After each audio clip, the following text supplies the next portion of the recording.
Hello, it's me, Lodit ng Simple Recipe at today tayo magluluto ng pakbet with spinach. Yan, napakasarap niyan. At yan, nagsalang na ako ng kaserola at iginisa ko na rin ang bawang.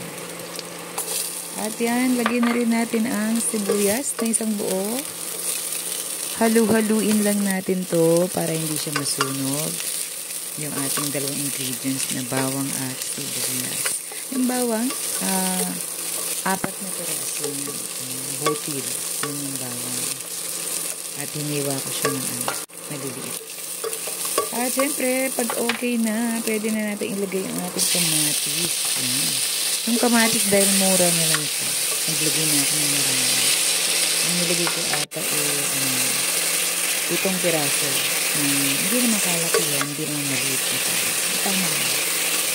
Yan, dahil mura na talaga siya. Ngayon, gawin natin, ano lang natin ng sandok, isa-crush lang, at pwede na natin lagyan ng bagoong ulam. Ayan. Pampalasa yan ng bagoong ulam. Hindi naman parang madami.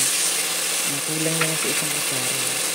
At pagkatapos, ilagyan na natin yung ating bunga na malunggay. Yung piraso lang yung nilagay ko dyan.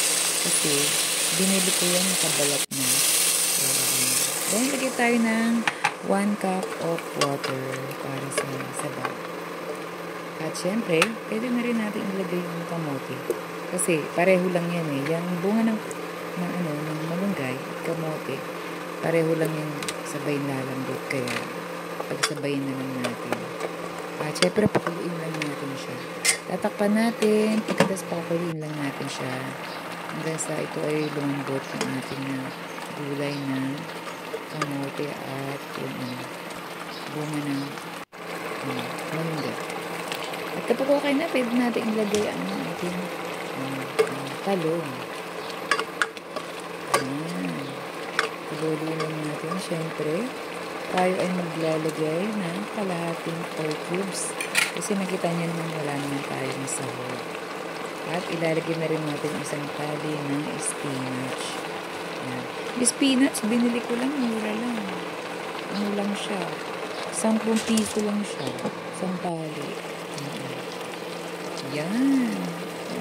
Medyo okay na siya. Naluluto na siya. At masarap yan. Kaya i-try niyo siya. Napaka-healthy po, diba? Add tayo na konting asin.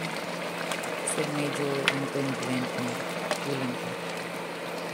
Kaya naluluin natin para kumalat yung lasa ng asin.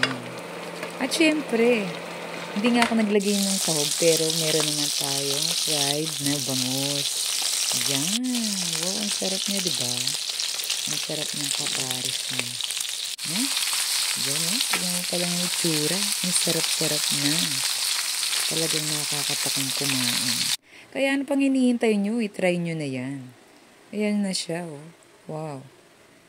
Napakasarap. Siguradong magugustuhan niya ng pamilya nyo.